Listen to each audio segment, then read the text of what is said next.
ధనం ఉంది, ధనానికి ఎప్పుడు రెండే ప్రయోజనాలు: మనం అనుభవించాలి, ఎవరికైనా దానం చేయాలి. లేకుండా ఊరికే మూటలు కట్టుకుని కూర్చుని నగలన్నీ ఎక్కున్నాయంటే సేఫ్ డిపాజిట్ లాకర్లో, అవి సేఫ్, నువ్వు వెళ్ళిపోతావు రేపొద్దున. నువ్వు పెట్టుకోలేదు, ఎవరికీ ఇవ్వలేదు. ఇప్పుడు పెట్టుకుంటుందా అంటే భయం, కోడలకి ఇస్తుందా అంటే ఇట్టేలాగా వాళ్ళ పుట్టింటి వాళ్ళు ఇచ్చుకోవాలి, నేను ఎందుకు ఇవ్వాలి, మరి ఎవరిస్తారమ్మా కోళ్ళకు నువ్వు ఇవ్వకపోతే? ధర్మశాస్త్రం తెలిసి చెబుతున్న ఆడాళ్ళు ఎక్కువ ఉన్నారు కాబట్టి మొహమాటం ఏంలా.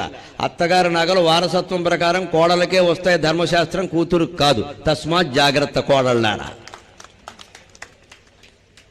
తప్పట్లో ఆడాళ్ళు కొట్టట్లే చూసారా, నచ్చది మాట నాకు తెలుసు. కూతురికి ఇవ్వడానికి వీల్లేదమ్మా, కోడలకే ఇవ్వాలి. వంశ పరంపరే ఎలవేలుపు గౌరీదేవి బొమ్మిస్తున్నావా? గోత్రం మారిందా, ఇంటి పేరు మారిందా, నగలు మారవా? నగలే వెళ్ళాల్సింది. అమెరికాలో ఉన్న కూతురికి ఇస్తారు కానీ అంబాజీపేటలో ఉన్న కోడలకి ఇవ్వరండి. పైగా ఇంట్లో ఎక్కడో పెట్టి ఈ రహస్యాలు ఆవిడకి చెప్తారు ఫోన్ చేసి, నువ్వు చూసుకోయే. వంకర బుద్ధులమ్మా, ఇవన్నీ మార్చుకోవాల్సిందే. నాకేం మొహమాటం వెళ్ళా మళ్ళీ